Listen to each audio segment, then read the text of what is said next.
ശത്രുക്കളുടെ ചങ്ങലക്കെട്ടുകൾ, വർഷങ്ങൾ നീണ്ട നയതന്ത്ര സമ്മർദ്ദങ്ങൾ, ആഗോള ശക്തികളുടെ കണ്ണുരുട്ടലുകൾ. എന്നിട്ടും ഇതുവരെ ഇറാൻ എന്ന രാജ്യം തെല്ലൊന്നും തളർന്നിട്ടില്ല. ലോകത്തെ വൻശക്തികൾ ആഗോള രാഷ്ട്രീയത്തിന്റെ കളിത്തട്ടിൽ കരു നീക്കുമ്പോൾ വിട്ടുകൊടുക്കാൻ തയ്യാറാകാതെ സ്വന്തം ചെസ് ബോർഡ് ഒരുക്കുകയാണ് ഇറാൻ.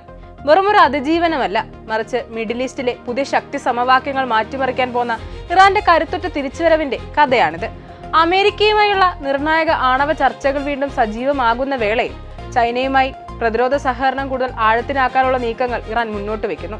ഈ സഹകരണം വെറും സൈനിക ഇടപാടായി മാത്രം കാണപ്പെടുന്നില്ല, മറിച്ച് പാശ്ചാത്യ സമ്മർദ്ദങ്ങൾക്ക് പകരമായൊരു ഭൗമരാഷ്ട്രീയ തന്ത്രത്തിന്റെ ഭാഗമായി വിലയിരുത്തപ്പെടുന്നുണ്ട്. സാമ്പത്തികവും സാങ്കേതികവുമായ സഹകരണത്തിന് പുറമെ പ്രതിരോധ രംഗത്തും ശക്തമായ ബന്ധം സ്ഥാപിക്കാനുള്ള ഈ നീക്കം അന്താരാഷ്ട്ര ശക്തി കേന്ദ്രങ്ങളുമായി ബന്ധം വൈവിധ്യമാക്കാനുള്ള ഇറാന്റെ ശ്രമമായി വിദഗ്ധർ കാണുന്നുണ്ട്. ഇതിനിടെ ചൈനീസ് നിർമ്മിത CM-302 സൂപ്പർസോണിക് കപ്പൽ വിരുദ്ധ മിസൈലുകൾ ഇറാൻ സ്വന്തമാക്കാൻ പോകുന്നുവെന്ന റിപ്പോർട്ടുകൾ ആഗോള പ്രതിരോധ രംഗത്ത് വലിയ ചർച്ചകൾക്ക് വഴിവെച്ചിരിക്കുകയാണ്. അതിവേഗവും ഉയർന്ന ആക്രമണശേഷിയും കാരണം ലോകത്തിലെ ഏറ്റവും ശക്തമായ കപ്പൽ വിരുദ്ധ ആയുധ സംവിധാനങ്ങളിൽ ഒന്നായി കണക്കാക്കപ്പെടുന്ന ഈ മിസൈൽ ഇറാന്റെ സമുദ്ര പ്രതിരോധ ശേഷിയെ ഗണ്യമായി ഉയർത്തിക്കാണിക്കുകയാണ്. പ്രത്യേകിച്ച് തന്ത്രപ്രധാന സമുദ്രപാതകളിലെ സുരക്ഷാ സമവാക്യങ്ങളെ തന്നെ ഇത് സ്വാധീനിക്കാമെന്ന ആശങ്കയും നിരീക്ഷകർ ഉയർത്തുന്നുണ്ട്. ഇതിലൂടെ വ്യക്തമാകുന്നത് ഒരൊറ്റ കാര്യമാണ്: ഇത് വെറുമൊരു ആയുധ ഇടപാട് മാത്രമല്ല, അന്താരാഷ്ട്ര സമ്മർദ്ദങ്ങൾക്കിടയിലും നയതന്ത്ര വഴിയിലൂടെ പുതിയ സഖ്യങ്ങൾ സൃഷ്ടിച്ച് സ്വാധീനം വർദ്ധിപ്പിക്കാൻ ഇറാൻ ശ്രമിക്കുന്നതിന്റെ സൂചനയായി ഈ നീക്കം കണക്കാക്കപ്പെടുന്നു. ചൈന ഇറാൻ പ്രതിരോധ സഹകരണം ശക്തമാകുന്നത് ഭാവിയിൽ ആഗോള രാഷ്ട്രീയത്തിലെ ശക്തി സന്തുലിതാവസ്ഥയെ എങ്ങനെ സ്വാധീനിക്കുമെന്നതാണ് ഇപ്പോൾ ലോകം ശ്രദ്ധയോടെ നിരീക്ഷിക്കുന്ന പ്രധാന ചോദ്യം. വർഷങ്ങളായി നീണ്ടുനിൽക്കുന്ന പാശ്ചാത്യ ഉപരോധങ്ങളെ അതിജീവിച്ച് ആഗോള ശക്തിയായ ചൈനയുമായി തന്ത്രപ്രധാന പങ്കാളിത്തം ഉറപ്പിക്കാൻ ഇറാന് സാധിച്ചിരുന്നു. അമേരിക്ക ഇറാനുമേൽ കടുത്ത നിബന്ധനകൾ അടിച്ചേൽപ്പിക്കാൻ ശ്രമിക്കുമ്പോൾ പോലും പരസ്പര ബഹുമാനമെന്ന മൂല്യത്തിന് ഊന്നൽ നൽകിക്കൊണ്ട് ഇറാൻ പ്രതികരിക്കുകയാണ്. യുറേനിയം സമ്പുഷ്ടീകരണം പൂർണ്ണമായി നിർത്തണമെന്ന അമേരിക്കയുടെ ആവശ്യത്തിന് മുന്നിൽ പതറാതെ ഉപരോധങ്ങൾ നീക്കം ചെയ്യണമെന്ന ഉറച്ച നിലപാടിൽ ഇറാൻ ഉദ്യോഗസ്ഥർ ഉറച്ചു നിൽക്കുന്നു. ഈ ചർച്ചകൾക്കിടയിൽ ചൈനയുമായുള്ള സൈനിക സഹകരണം ശക്തമാകുന്നത് ഇറാൻ അന്താരാഷ്ട്ര തലത്തിൽ ഒറ്റപ്പെട്ടവരല്ല എന്നതിന്റെ വ്യക്തമായ തെളിവാണ്. ഇത് മേഖലയിലെ ശക്തി സന്തുലിതാവസ്ഥയിൽ വലിയ മാറ്റങ്ങൾ കൊണ്ടുവരും. ചൈനയുടെ വിഖ്യാതമായ YJ-12 മിസൈലിന്റെ കയറ്റുമതി പതിപ്പായ CM-302 ആധുനിക നാവിക യുദ്ധമുറകളിൽ വിപ്ലവം സൃഷ്ടിക്കാൻ കെൽപ്പുള്ള ഒന്ന് തന്നെയാണ്. ശബ്ദത്തേക്കാൾ 3 ഇരട്ടി വേഗതയിൽ സഞ്ചരിക്കാൻ കഴിയുന്ന ഈ സൂപ്പർസോണിക് മിസൈൽ ശത്രുക്കളുടെ റഡാർ പ്രതിരോധ സംവിധാനങ്ങൾക്ക് കൃത്യമായ മുന്നറിയിപ്പ് നൽകുന്നതിന് മുമ്പേ ലക്ഷ്യസ്ഥാനത്ത് കുതിച്ചെത്തുന്നു. ഏകദേശം 290 കിലോമീറ്റർ ദൂരപരിധിയുള്ള ഈ മിസൈൽ സമുദ്ര ഉപരിതലത്തിന് തൊട്ടുമുകളിലൂടെ താഴ്ന്നു പറക്കുന്നതിനാൽ ആധുനിക പ്രതിരോധ കവചങ്ങളെ എളുപ്പത്തിൽ വെട്ടിലാക്കാൻ ശേഷിയുള്ളവയാണ്. വലിയ യുദ്ധക്കപ്പലുകളെയും വിമാനവാഹിനി കപ്പലുകളെയും പോലും തകർക്കാൻ ശേഷിയുള്ള നൂതന വാർഹെഡുകൾ ഘടിപ്പിക്കാൻ കഴിയുമെന്നത് ഇതിന്റെ പ്രഹരശേഷി വർദ്ധിപ്പിക്കുന്നു. ഗൾഫ് മേഖലയിലെ ഇറാന്റെ തീരദേശ സുരക്ഷ ശക്തമാക്കുന്നതിനും വിദേശ കപ്പലുകളുടെ അനാവശ്യ കടന്നുകയറ്റം ഫലപ്രദമായി തടയുന്നതിനും ഈ മിസൈലുകൾ ഇറാന് വലിയ ആത്മവിശ്വാസമാണ് നൽകുന്നത്.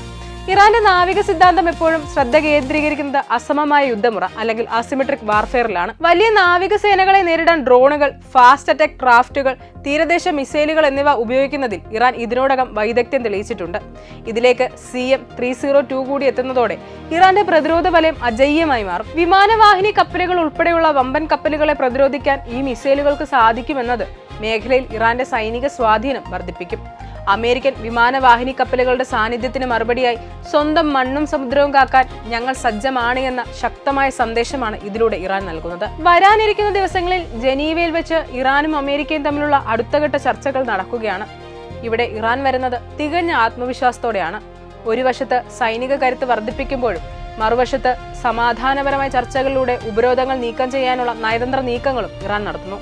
ഈ ഇരട്ടതന്ത്രം ഇറാന്റെ പക്വമായ വിദേശ നയത്തെയാണ് സൂചിപ്പിക്കുന്നത്. സ്വന്തം ആണവാവകാശങ്ങൾ സംരക്ഷിച്ചുകൊണ്ട് തന്നെ സാമ്പത്തിക നേട്ടങ്ങൾ കൈവരിക്കാനുള്ള ഇറാന്റെ ശ്രമങ്ങൾ ലോകരാഷ്ട്രങ്ങൾ ഉറ്റുനോക്കുകയാണ്. ചൈനയുമായുള്ള ഈ പ്രതിരോധ സഹകരണം വെറുമൊരു ആയുധ ഇടപാടായി മാത്രം കാണാനാകില്ല. അത് ആഗോള ശക്തി സമവാക്യങ്ങൾ മാറിക്കൊണ്ടിരിക്കുന്നതിന്റെ വ്യക്തമായ പ്രതിഫലനമായി മാറുകയാണ്.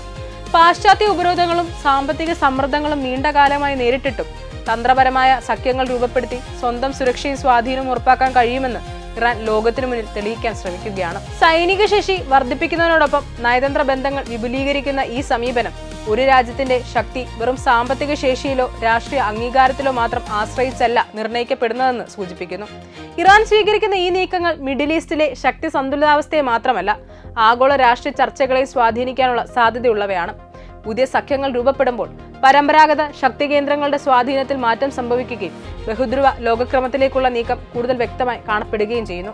അതേസമയം സൈനിക ശേഷി വർദ്ധിപ്പിക്കുന്ന ഓരോ തീരുമാനവും മേഖലയിൽ സുരക്ഷാ ആശങ്കകളും മത്സര മനോഭാവവും വർദ്ധിപ്പിക്കാനുള്ള സാധ്യതയും ഉൾക്കൊള്ളുന്നതാണ് എന്നും നിരീക്ഷകർ ഓർമ്മിപ്പിക്കുന്നുണ്ട്.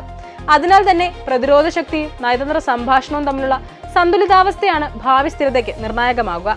അവസാനമായി നോക്കുമ്പോൾ ഇറാന്റെ ഈ പുതിയ തന്ത്രപരമായ നീക്കം ശക്തിയുടെ പ്രകടനം എന്നതിലുപരി സ്വയം പര്യാപ്തതയും രാഷ്ട്രീയ സ്വാതന്ത്ര്യവും ഉറപ്പാക്കാനുള്ള ശ്രമമായി വിലയിരുത്തപ്പെടുന്നു.